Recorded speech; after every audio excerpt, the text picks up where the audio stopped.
invitamos a pasar al estrado al economista Leonardo Orlando, representante del Servicio de Rentas Internas del Ecuador. El economista Orlando obtuvo una maestría en Administración de Empresas, mención en Dirección Financiera en la Universidad Autónoma Mar de Chile. Ha sido docente en varias universidades prestigiosas del país y tiene una amplia experiencia como consultor en temas tributarios, tanto en empresas privadas como instituciones públicas. El economista Leonardo Orlando nos presenta el tema los riesgos de fiscalidad internacional en las empresas transnacionales. Bienvenido. Quiero empezar agradeciendo a la Superintendencia de Control de Poder de Mercado, a su superintendente, el economista Pedro Páez, a sus directivos que han considerado pertinente la participación del Servicio de Rentas Internas en este importante seminario. Felicitar a la vez también la organización de este tipo de eventos, en donde se transmiten conocimientos de un tema que en el Ecuador es de reciente debate, de reciente análisis, como es el control de poder de mercado.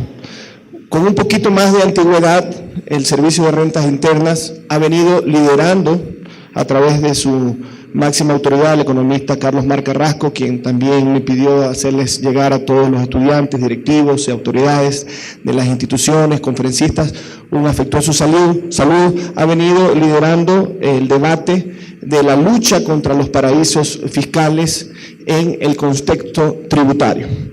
Y efectivamente, obviamente, cuando coordinamos nuestra presentación, vimos que lo más pertinente en cuanto a este tipo de eventos, en donde se va a realizar los efectos de la transnacionalidad en las crisis económicas, en las relaciones económicas mundiales, es hablar de los riesgos de la fiscalidad internacional en las empresas transnacionales.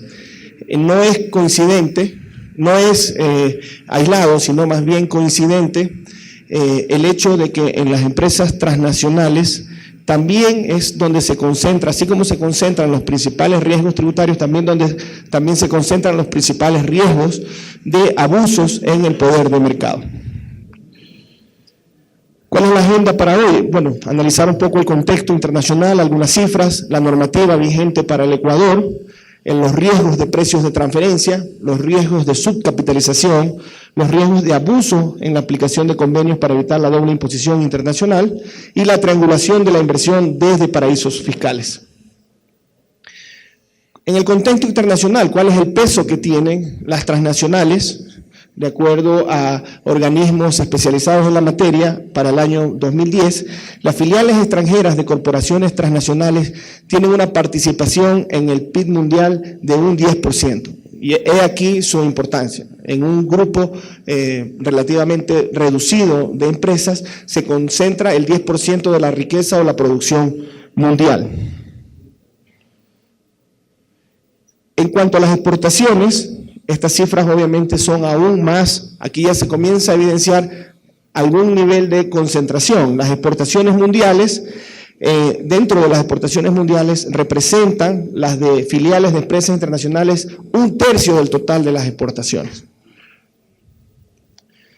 En cuanto al contexto internacional, desde el punto de vista normativo, la OCDE, la Organización de Países Desarrollados, Industrializados, ha sido quien ha venido desde el 1995, desde la década del 90, liderando el debate. Ahora se ha unido la ONU también y otros organismos internacionales de análisis académicos con respecto a la tributación internacional, se han ido sumando en el análisis de la normativa y en dar directrices, en algunos casos hacer análisis, recomendaciones respecto de los riesgos de la fiscalidad internacional y en este caso específico en materia de precios de transferencia. Nosotros tenemos a nivel de ley y a nivel reglamentario disposiciones que regulan sobre todo lo que son operaciones con partes relacionadas, sobre todo el análisis de transacciones que cumplen con el principio de plena competencia y obviamente ya diferentes métodos para aplicar ante diversas formas sofisticadas de fraude tributario, de elusión o de evasión tributaria, cómo la administración tributaria puede llegar a establecer desde el ámbito tributario glosas o riesgos que obviamente están orientados a proteger el interés del Estado, es decir, recuperar los valores que por la vía del abuso en los precios de transferencia y la fiscalidad internacional se deja de pagar al fisco por parte principalmente de empresas transnacionales. El principio de plena competencia que está redactado y enunciado en la Ley de Régimen Tributario Interno tiene efectos obviamente tributarios, pero estos efectos tributarios obviamente están en un contexto económico y obviamente pueden ser una referencia para, en el caso de la Superintendencia de Control de Poder de Mercado, analizar obviamente si dentro de esas operaciones, aparte de riesgos tributarios, hay riesgos de abusos en el control o en el poder de mercado. Cuando condiciones entre partes relacionadas en sus transacciones difieran de las que se hubieran hecho entre partes independientes, ahí comienza, ese es el riesgo genérico del análisis de partes relacionadas. Cuando no está prohibido por la ley ecuatoriana ni ninguna legislación del mundo que empresas de partes relacionadas, transacciones entre personas naturales, dueñas de empresas o empresas en que se tiene participación accionaria, puedan tener operaciones comerciales o financieras. No hay una prohibición legal, pero como es obvio que hay un riesgo, porque hay un control de esas operaciones, se tiene que hacer un análisis si esas operaciones cumplen con los principios de plena competencia y son similares a las operaciones que se hubieran realizado o pactado entre partes independientes. Y obviamente las utilidades que se hubieran obtenido de esos negocios, los remanentes, los beneficios que se hubieran obtenido de esos negocios entre partes relacionadas, si se evidencia un riesgo de que se dejó de pagar un impuesto utilizando este tipo de mecanismos, obviamente en este caso, por ejemplo, lo más común, aplicando precios de transferencia, obviamente el Estado tiene el derecho, y en el caso ecuatoriano, tiene la obligación legal y tiene las facultades, atribuciones previstas en la normativa tributaria de determinar esos riesgos tributarios y establecer los valores a recuperar por parte del fisco. El artículo enumerado posterior al artículo 4 de la Ley de Régimen Tributario Interno nos dice lo siguiente: cuando una de ellas participe directa o indirectamente en la dirección, administración, control o capital de la otra, es decir, de la otra parte. Y puede ser de manera directa o puede ser de manera indirecta. Como ustedes entenderán, uno de los graves problemas a los que se enfrenta cualquier administración tributaria del mundo es a los problemas de transparencia de la información. Y normalmente cuando se van a cometer cualquier fraude, en este caso en materia tributaria, se precautela sobre todo guardar la identidad de los titulares de las transacciones. Por eso el Servicio de Rentas Internas tiene que realizar una labor permanente de estudio, de análisis, de investigación para hacer la vinculación de las partes relacionadas, y por eso tenemos en la ley también tiene que ver con esto, la identificación de grupos económicos. No son conceptos iguales, idénticos, pero tienen mucha relación, y por eso nosotros publicamos la conformación de los grupos económicos, sus principales datos desde el punto de vista tributario. La ley nos obliga a publicarlo, en este caso sobre todo el nivel de carga fiscal de estos grupos económicos, y en el caso de partes relacionadas, nosotros hemos dispuesto como administración tributaria, a través de varias resoluciones que la ley nos faculta, hemos establecido básicamente un anexo, la presentación, la obligatoriedad de presentar un anexo y un informe de precios de transferencia y un anexo de operaciones con partes relacionadas para aquellas empresas que tienen, obviamente, en este caso en el Ecuador, relacionamiento con otras empresas, es decir, que tienen un conglomerado de empresas, tienen operaciones entre partes relacionadas y principalmente con empresas desde el exterior, con las denominadas casas matrices o las denominadas holding. Y obviamente, como en principio la titularidad de las acciones del paquete accionario no revela la identidad del titular a nivel de persona natural, tuvimos obviamente que complementar aparte de los estudios, una normativa que obliga a toda sociedad a transparentar su propiedad del paquete accionario hasta el último nivel de propiedad de una persona natural. El relacionamiento puede ser por participación accionaria, en caso por la tenencia del capital, por la administración efectiva del negocio, por la distribución de utilidades, por la proporción de las transacciones entre tales contribuyentes, aunque no tengan un relacionamiento accionario, pero tienen una posición de influencia sustancial en las operaciones entre esas partes, es decir, un proveedor único o un cliente único. Obviamente también la normativa permite que se vincule como una parte relacionada. Y obviamente eso no está prohibido, tener un solo proveedor o tener un solo cliente, pero obviamente está dentro del alcance de la normativa para que esas operaciones sean analizadas desde la perspectiva del cumplimiento del principio de plena competencia.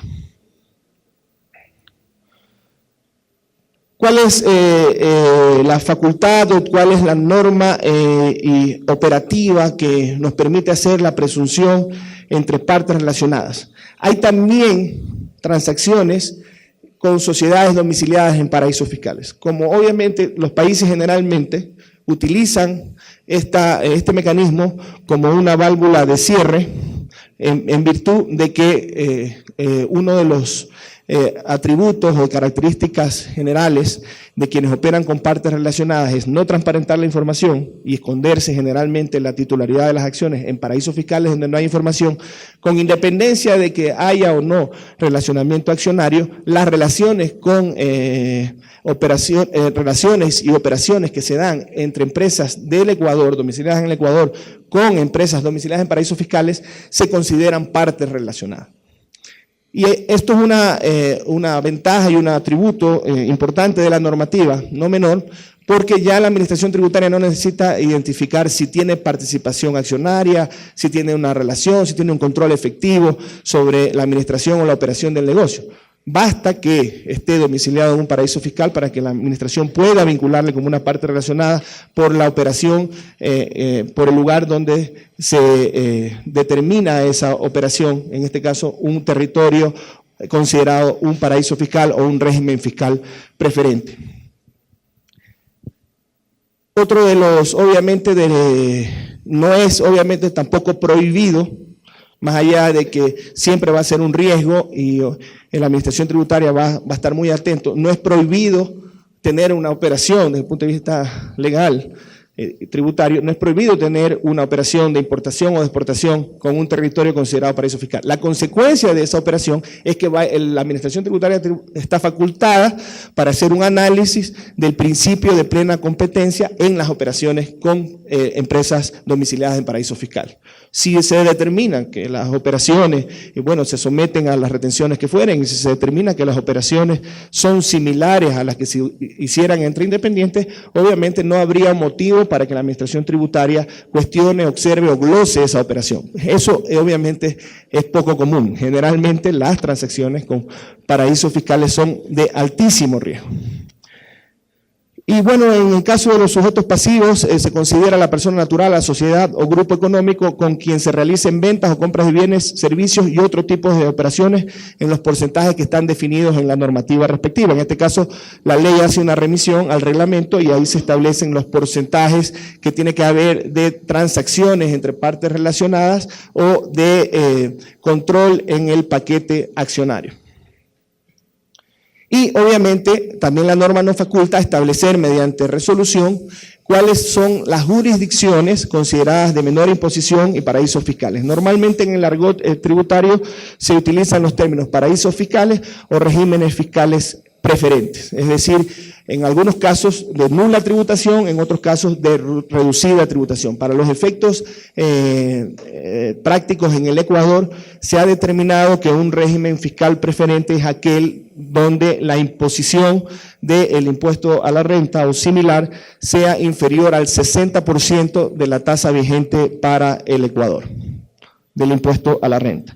Nosotros hemos listado en esta resolución 182 los territorios o regímenes considerados paraísos fiscales o regímenes fiscales preferentes, y adicionalmente hemos sacado una circular aclaratoria indicando algunos otros dominios, territorios o países considerados o regímenes fiscales considerados como preferentes, así que recomiendo la lectura tanto de la resolución 182 como una circular que fue expedida en el año anterior, donde se aclara, por ejemplo, algunos estados, sobre todo regímenes fiscales societarios, que tienen en algunos estados de los Estados Unidos de Norteamérica, tales como las denominadas sociedades de responsabilidad limitada, LLC, que operan en los estados principalmente de Delaware, Nevada, Florida y Wyoming.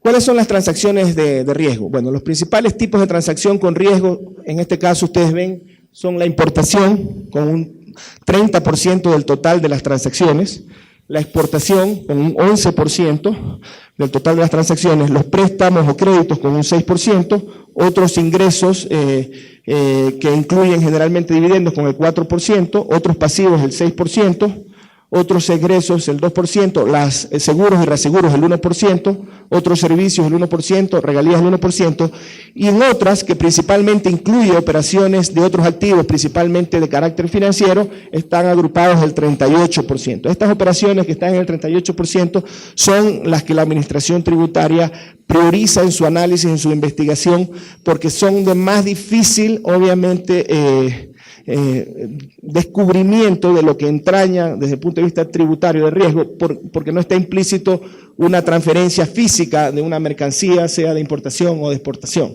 Generalmente son servicios financieros. Bueno, ¿cuáles son las transacciones de riesgo analizadas? Las exportaciones de commodities, principalmente en el Ecuador tenemos flores, banano, petróleo, pesca. El análisis de importaciones de productos terminados, principalmente la industria farmacéutica, alimenticia, automotrices, principalmente por la importación de CKDs, que es componentes del vehículo que se completa con un poco agregado nacional adicional. El análisis del pago de regalías, que se da generalmente desde las filiales en el Ecuador a casas matrices, a las holdings ubicadas en el exterior y generalmente muchas de ellas domiciliadas en paraísos fiscales.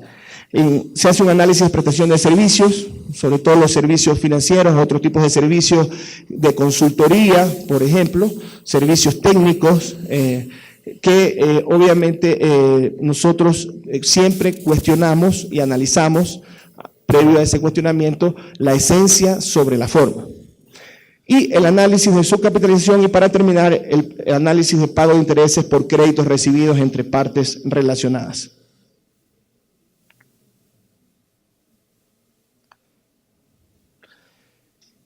¿Cuáles son los principales sectores? De acuerdo al anexo que le comentaba de operaciones de partes relacionadas en el 2012, de un total de cerca de 23.500 millones de dólares, el 17% de esas operaciones de empresas transnacionales, empresas que operan con partes relacionadas, se hacen con paraísos fiscales desde el Ecuador, desde y hacia el Ecuador. En este caso, la relación de la banca es del 11%, en la relación de vehículos es del 5%, del sector comunicaciones 5%, del sector petrolero del 12%, del sector farmacéutico es uno de los más altos, el 27%, de la industria alimenticia el 4%, de los servicios petroleros el 27%, del sector exportador bananero del 41% y del sector exportador de la pesca del 55%. Incluye pesca, derivados de pescado, productos congelados de la pesca y camarón. Importación de perfumes y jabones el 8%, construcción el 5%, acero y lo que es el hierro el 20% y otros el 29%, para un total de cerca de 20.000 millones de operaciones entre partes relacionadas. El 17%, más de 3.200 millones, casi 3.300 millones, corresponden a operaciones con paraísos fiscales. Es decir, hay el doble riesgo, hay operación con parte relacionada y operación con un paraíso fiscal.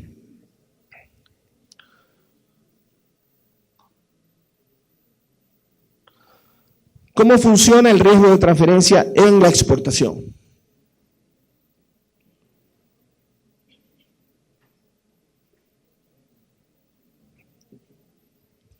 Hay una empresa local domiciliada, constituida bajo las leyes ecuatorianas. Hay una empresa relacionada que cumple supuestamente funciones de operador logístico, que está, como ustedes ven en el gráfico, domiciliado en un lugar muy atractivo y preferente para sus operaciones, para sus fines. Y obviamente la empresa independiente está en el país donde efectivamente van los bienes. Como ustedes ven, está gráficamente representado en un barco que transporta la mercancía, que transporta los bienes.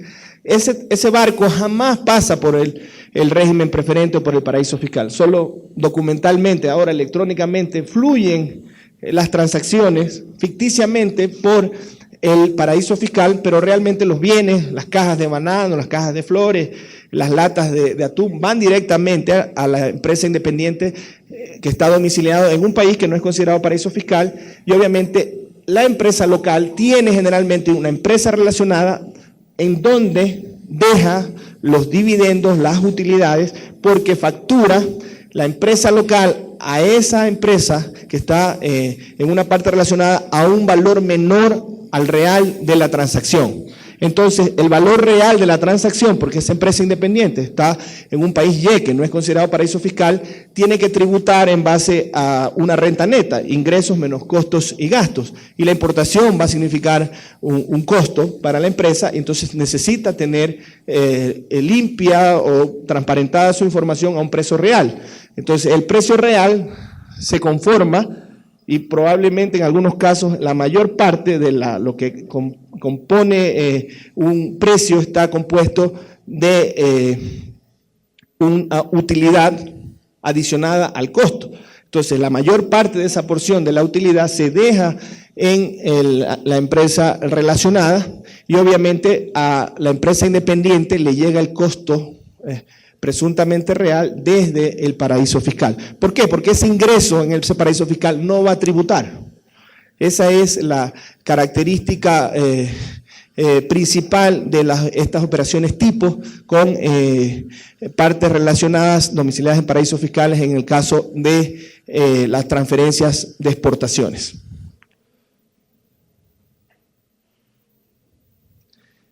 Los riesgos de precio de transferencia en importación. Esto principalmente, anteriormente hablábamos que la exportación, los principales riesgos están en el sector de commodities, banano, flores. También hay riesgos, hemos evidenciado riesgos en el sector petrolero. En el caso de la importación, principalmente tenemos en vehículos y en la industria farmacéutica. Pero obviamente analizamos también en lo que es fertilizantes, también analizamos que hay riesgos, pero principalmente en la industria farmacéutica esto es un ejemplo muy pertinente o muy relacionado con lo que pasa generalmente con la industria farmacéutica. Por ejemplo, en un país, Estados Unidos, se hace la investigación y desarrollo. Las materias primas provienen de países de China, India, Europa, etcétera.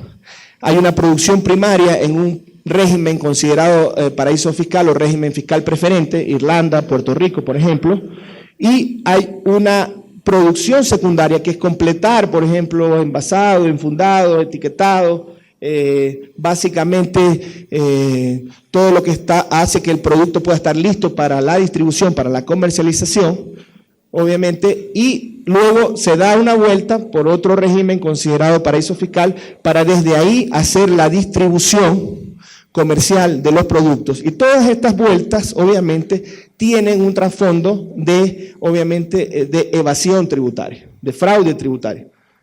A las cosas hay que llamarlas por su nombre, pero sofisticadamente se dice, obviamente hay operaciones entre partes relacionadas y riesgos de precio de transferencia. Pero los riesgos de precio de transferencia son, de manera pura y dura, son riesgos de fraude tributario. En el caso de los riesgos de subcapitalización, los denominados autopréstamos, se enmascara, obviamente, una débil inversión extranjera, porque obviamente no se invierte en capital accionario, en transparentar la verdadera inversión, sino que se financia desde las casas matriz de la holding, se hace un préstamo a una parte relacionada, el caso más reciente que fue denunciado públicamente por el director general del SRI, el economista Carlos Mar Carrasco, fue el caso de OCP en el sector petrolero. Esto ha sido un riesgo muy latente. Se presta desde la casa matriz, que ubica obviamente a esta prestamista en un paraíso fiscal, se presta obviamente a la empresa en el Ecuador, que tiene que tributar en el Ecuador. En vez de hacer un aporte de capital, se prestaba antes, ahora con menor obviamente incidencia, porque ya hay unas normas antiabuso que se han puesto principalmente a partir del 2008. Sin perjuicio de eso, la administración tributaria, en base a las facultades que le da el Código Tributario para aplicar la esencia sobre la forma que está previsto en el artículo 17 del Código Tributario, con independencia de las formas jurídicas utilizadas, el SRI va a la esencia económica de la transacción. Se presta obviamente importante, cientos de millones de dólares, y se cobran intereses altísimos sobre los límites, en algunos casos, sobre los límites establecidos para operaciones de mercados o las operaciones o las tasas reguladas por la autoridad nacional, en este caso el Banco Central. Entonces, ¿qué pasa? En vez de ser un aporte de capital que va al activo y al patrimonio, se disfraza esto de un pasivo, de un préstamo, y se genera, en virtud de que la norma permite que, obviamente, como un financiamiento no es algo prohibido, se generan obviamente unos gastos de los intereses. En el Ecuador, en vez de generar un dividendo a casa matriz que debe ser sometido a retención en el caso de que vaya a una sociedad domiciliada en un paraíso fiscal, se disfraza obviamente ese dividendo de un gasto, obviamente gasto de financiamiento, gasto de intereses, y obviamente se afecta al estado de resultados, incluyendo la participación laboral de los trabajadores y a las utilidades de las empresas, sacrificando a veces en todo el impuesto a la renta. Por lo cual, la administración tributaria le dice, esos gastos no son deducibles. Principalmente, en algunos casos hay una norma expresa que hay una relación entre el valor de la deuda y el total del patrimonio. Eso se puso una relación de un 300%, y adicionalmente no se puede pasar de la tasa permitida con el Banco Central. Eso incluso si el financiamiento viene de una operación con partes independientes y que no estén domiciliadas en paraísos fiscales. Hay un límite, un techo al que el Estado ecuatoriano reconoce para la deducibilidad de gastos por intereses. Entonces, esto es algo muy común a nivel en el contexto internacional, y ese riesgo se ha denominado riesgo de subcapitalización. Es decir, en vez de hacer un aporte de capital para recibir dividendos, que en este caso deben de tributar, se genera un préstamo donde se van a cargar gastos, en teoría para las empresas, deducibles, hasta el límite, explotan hasta el límite que la norma les permite, y obviamente no están supuestas a retención. Y entonces obviamente se disfraza el dividendo por un gasto de intereses que en principio se lo imputan como deducible. Ahí viene la administración tributaria, verifica que no hay esencia económica en esa transacción y desconoce por esa característica, o por eso ese incumplimiento de esencia económica, desconoce esa transacción y obviamente glosa tributariamente y procura la recuperación de los valores con los que se ha pretendido perjudicar al fisco. Hay los riesgos de convenios, de abusos en los convenios internacionales para evitar la doble imposición. Obviamente, en un contexto, un mundo tan globalizado, sobre todo los países desarrollados, también procuran preservar sus rentas fiscales, y obviamente se abren al mundo con países más pequeños o países de similar tamaño para establecer convenios para evitar la doble imposición, es decir, para que no se pague sobre una misma renta dos veces en estados diferentes. Entonces, estos convenios que son legítimos y que precautelan que parte de las rentas de una operación, o en algunos casos, de las rentas de una operación, se quede en el lugar de residencia de una de las partes que está en un país, porque se garantiza que se tribute en ese país, o se aplique una retención reducida que es, obviamente, si la tarifa del impuesto a la renta en el Ecuador es el 22%, tenemos retenciones que van entre un 3, 5, 8, 10%. Eso se negocia en los convenios internacionales para evitar la doble imposición, en acuerdos bilaterales que se suscriben y se ratifican por los estados a través de los respectivos gobiernos y congresos de los países que firman un convenio. El Ecuador tiene varios convenios con algunos países europeos, con algunos países de la región, como México, como Chile. Tenemos obviamente convenios con Francia, con España, algunos países con Canadá. Tenemos con algunos países convenios para evitar la doble imposición. Si ustedes tienen mayor interés, pueden consultar en la página del Servicio de Rentas Internas con qué países el Ecuador ha suscrito convenios. Tenemos ya terminada la negociación, lista para la ratificación de acuerdos para evitar la doble imposición con China, con Corea del Sur, con Rusia. En el caso de Rusia está muy avanzado, está por concluirse, y obviamente eso con el ánimo de que vengan inversiones, tributen en parte en el Ecuador y otra parte se garantice que tributen en Rusia. Y estos convenios siempre tienen implícita una cláusula de intercambio de información y se apertura una relación entre las administraciones tributarias de ambos países firmantes. Entonces, ¿cuál es el riesgo de la utilización indebida o el abuso en los convenios, el uso de operaciones con países en los que se tiene convenios? Se denomina como treaty shopping, y efectivamente lo que significa es que una empresa local ecuatoriana presta un servicio en un país con convenio, pero realmente la empresa relacionada está en un país sin convenio y obviamente debería ser sometida a retención regular. Entonces, se utiliza esa triangulación para someter a esa imposición menor a la misma, obviamente en un país donde se tiene convenio para evitar la doble imposición. Y en el caso de riesgo de convenios con países donde se tienen establecimientos permanentes ocultos, es muy similar.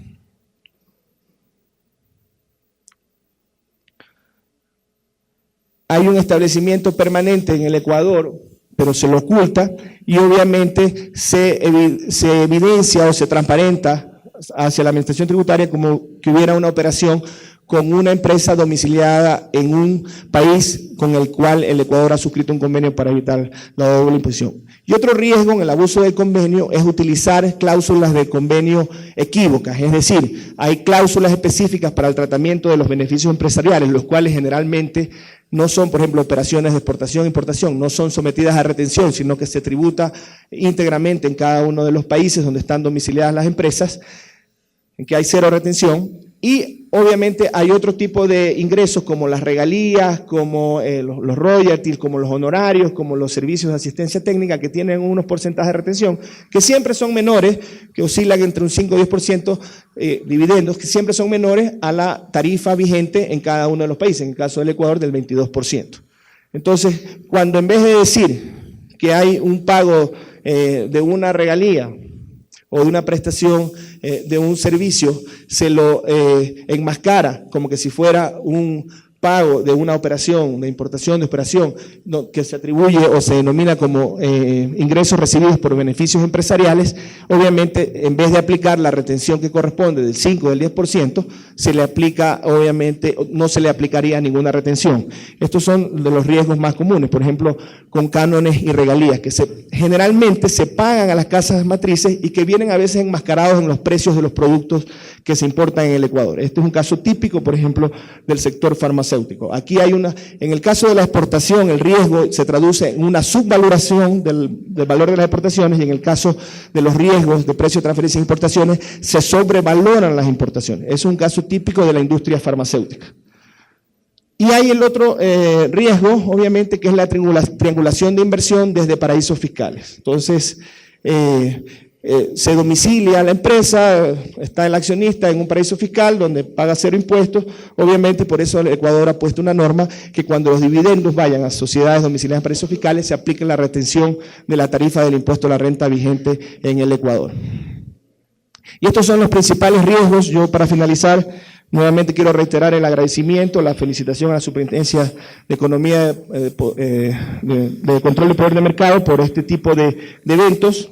Espero que sigan organizando este tipo de eventos, nos sigan invitando, con mucho gusto participaremos. Y quiero para cerrar hacerles una cordial invitación para que revisen un artículo reciente que les puede ilustrar mucho sobre los paraísos fiscales, que ha sido de autoría de nuestro director general, ha sido publicado el día lunes recientemente en el Telégrafo, que se denomina Paraísos Fiscales, Refugios de Dineros Opacos, donde se habla de manera general de la opacidad de la información, de los fraudes tributarios y de otros tipos de ilícitos, de lavado de activos, obviamente de los crímenes financieros que están vinculados al fraude tributario y al lavado de activos, que se esconden generalmente en paraísos fiscales.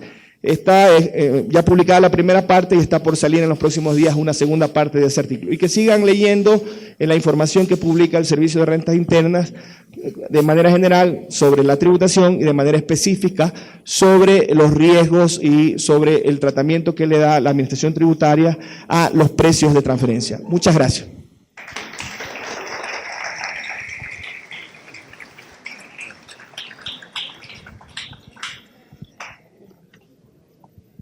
Damas y caballeros, agradecemos a nuestro expositor Leonardo Orlando por su exposición. Ahora las preguntas del público.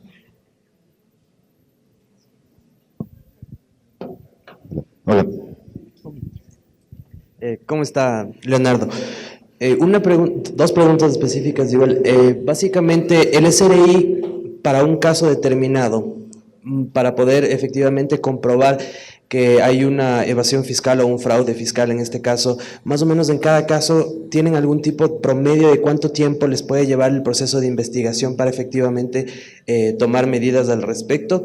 Y la segunda es más o menos en el mismo contexto, básicamente las mismas operaciones que usted nos ha dicho ahora, ¿no es cierto?, que aparentemente a veces al común le puede parecer que no tiene nada que ver con el control de poder de mercado, nada de eso, es totalmente lo opuesto. Para nosotros nos sirve un montón porque son comportamientos los cuales las empresas transnacionales y empresas nacionales tienen para evadir impuestos, y son comportamientos o posibles comportamientos que ellos pueden tener para evadir cualquier tipo de abuso de poder de mercado, cualquier operación que ellos lleven a cabo en niveles de concentración o niveles de fusiones, es decir, utilizar paraísos fiscales o este tipo de cosas que son herramientas que ellos utilizan y puede servir mucho para nosotros.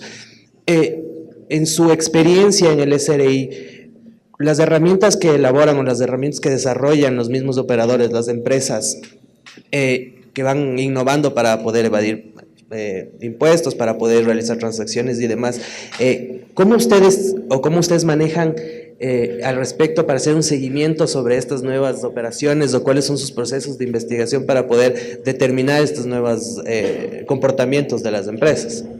Sí. Obviamente el Servicio de Rentas Internas transparenta sus actuaciones, los resultados de sus actuaciones, obviamente, pero hay estrategias que tienen que ser de carácter reservado. Obviamente no vamos a ser opacos en la información, pero obviamente no les podemos advertir cuáles son las herramientas de detección que tenemos a las empresas que nos están haciendo fraude. Es más o menos como preguntarle a la policía, bueno, ¿cómo usted va a encontrar y a tratar a quienes están delinquiendo? Pero de manera general el proceso toma un tiempo de investigación en promedio previo, puede ser hasta unos 6 meses, y la ejecución ya del proceso de autoría hasta 1 año, pudiendo extenderse, obviamente dentro de los plazos de caducidad podemos extendernos hasta obviamente el límite que nos establecen los plazos de caducidad. Pero obviamente una vez identificado el sector, analizado riesgos genéricos del sector, es mucho más fácil. Siempre va a ser difícil la ejecución del proceso porque tienes que documentar y motivar bien los actos administrativos. Pero la conceptualización del riesgo obviamente ya te permite centrarte en las operaciones obviamente que de mayor significancia económica y que representan un mayor riesgo. Pero efectivamente la Administración Tributaria primero estudia bastante. Previamente tiene estudios que se hacen desde las regionales, desde la Dirección Nacional, de los sectores, de la composición accionaria, obviamente de cuál es el riesgo en cuanto a los precios utilizados, y para eso contamos con referencias internacionales y locales de precios, y obviamente a partir de ahí también contamos con información que nos proporcionan las partes independientes a través de sus declaraciones, de los informes, y podemos evidenciar, primero, en los informes de precios de transferencia, lo primero que se hace es un análisis funcional de la estructura del negocio, cómo está, que si tiene integración, por ejemplo, horizontal, vertical, si tiene integrada la producción con la distribución, con comercialización, si tiene obviamente componentes de investigación y desarrollo, de servicios de un board que está fuera del país y a lo cual tiene que reconocerle. Hay un riesgo que no se evidenció aquí, bueno, no sé por qué se nos pasó, pero es denominado overhead, que son los denominados gastos de asignación, allocations, las alocaciones, es decir, se hacen gastos por parte de la casa matriz y después le dicen al Ecuador, págame el 20% del total de estos gastos, que es lo que corresponde en base a cualquier criterio, a un criterio de participación del país en las operaciones globales de esa holding, y obviamente ahí teníamos un riesgo también muy importante, porque le decían, yo tengo que hacer investigación y desarrollo, yo tengo que hacer marketing, tengo que hacer muchas cosas y tienes que remunerarme por eso, pero esa remuneración iba justamente a la casa matriz domiciliada en paraísos fiscales. Entonces ese también es un riesgo, los gastos de alocación o de asignación o denominados overhead, que también obviamente hemos glosado de manera importante, que ha venido reduciéndose, tiene un límite ahora, que no significa un puerto seguro, pero tiene un límite en la norma desde el año 2008, que es el 5% de la base imponible. Así que obviamente por ese lado estamos salvaguardados. No quiere decir que pueden utilizar hasta ese 5%. Tienen que demostrar que efectivamente incurrieron en gastos de asignación y cumplir con las retenciones y todo lo demás, pero también es un riesgo. Entonces, obviamente en la medida de que identificamos a través de las declaraciones, de la información que podemos cruzar con otros organismos nacionales y con organismos internacionales, con administraciones tributarias de otros países, nosotros vamos obviamente conformando nuestro estudio de caso, nuestro análisis del sector, y después ya lo aterrizamos en un proceso determinativo específico a un contribuyente por un determinado periodo fiscal. Generalmente esto se centra en operaciones del impuesto a la renta. Tenemos información muy importante a través de las fuentes diversas, como las operaciones financieras, los anexos de ingresos y salidas de divisas, las operaciones aduaneras, así que la administración tributaria, la estrategia genérica tiene que contar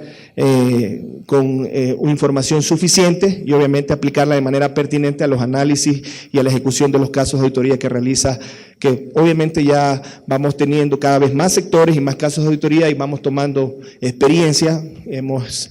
Al principio obviamente tomamos la decisión de estudiar un poco, pero fuimos aprendiendo a la vez que hacíamos y a la vez que generábamos el necesario riesgo subjetivo, porque las empresas obviamente tienen que percibir el riesgo por parte de la administración, y obviamente en estos casos el análisis y el tipo de intervención es de carácter intensivo. O sea, se profundiza en las operaciones y se trata de, obviamente, de desentrañar el verdadero sentido y valor de esa operación o transacción económica. Aló, sí, Leonardo. El SRI tiene una lista de 110 grupos económicos que han identificado, me imagino porque tiene varios, las empresas subgrupos, pero por ejemplo en esa lista no hay empresas también porque por volumen de ventas son importantes, también no les clasifican por ventas tal vez, o solo porque tienen varios grupos pequeños que tienen subdistribuidores.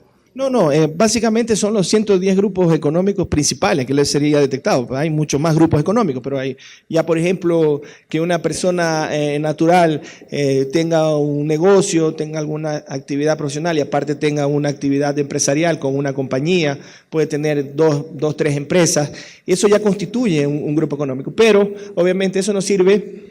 Las normas son complementarias, pero no son iguales. O sea, nos puede servir para hacer un análisis de parte relacionada, independientemente del tamaño de los contribuyentes o de las operaciones. Pero obviamente publicamos los principales grupos económicos. Pero tenemos otros parámetros. Tenemos la designación de grandes contribuyentes, que son cerca de 260, y de contribuyentes especiales, que son cerca de 6.500, los cuales representan... Es un tema importante, no lo puse, pero me parece importante para que en este foro decir el nivel de concentración que hay en la economía se plasma en la tributación. En 6.500 contribuyentes está el 80% de la recaudación. probablemente un 60%, 2/3 de las transacciones, pero un 80% de la recaudación. Y obviamente la Administración Tributaria intensifica sus controles principalmente en este orden, en grandes contribuyentes, en grupos económicos y en contribuyentes especiales. Por ejemplo, hay un gran contribuyente, les puedo dar ejemplos, una operadora telefónica, quizás la que tiene el mayor pago de impuestos actualmente en el Ecuador, no está integrada como grupo económico, porque está con una sola empresa, pero sí es parte de un grupo económico internacional. Entonces sí está en curso dentro del análisis de operaciones de partes relacionadas con por ejemplo, su filial en México, por ejemplo, o empresas relacionadas que prestan servicios en otro lado. Entonces, eso, para precisar los conceptos, son conceptos que tienen complementariedad, pero no son idénticos. Un tema es la conformación de grupos económicos y otro tema es la vinculación de partes relacionadas que, independientemente de que estén dentro de esos grupos económicos, la Administración Tributaria puede vincular partes relacionadas a otros tipos de grupos económicos. Buenos días. Primero, felicitarlo por la exposición tan sólida. La pregunta es, cuando hay empresas multinacionales que establecen su filial, en este caso en el territorio de Ecuador, y hacen figurar en su contabilidad el pago de royalty, canon, transferencia de tecnología, considerándolo un costo del producto que hacen en Ecuador, ¿cómo lo tratan impositivamente? ¿Lo respetan como costo o lo ven como una remesa que es una utilidad disfrazada y que por lo tanto tiene que pagar como utilidad el impuesto correspondiente? Lo segundo, es decir, la esencia sobre la forma. Si es que evidenciamos que hay una utilidad escondida por concepto de una royalty, le damos ese tipo de tratamiento, porque hay un tema, o sea, todo tiene una lógica. En la importación, en el costo del producto no hay retención, porque en las importaciones ni en las exportaciones son sometidas a retención. Las operaciones de comercio de exterior, las operaciones de comercio exterior no son obviamente sometidas a retenciones en ninguno de los países. Entonces, generalmente, si tenemos un riesgo, vamos a la esencia sobre la forma. Hay empresas que sí transparentan sus royalties o cánones o regalías, y hay otras que no, que lo enmascaran dentro de los precios de los productos, y obviamente, dependiendo de la incidencia que tiene en el precio de transferencia. Es decir, lo que hacemos es identificar que hay una sobrevaloración de la importación y ese excedente, ese es el que glosamos desde el punto de vista tributario. Sí. Bueno, muchas gracias. Muchísimas gracias por su exposición, economista Leonardo Orlando.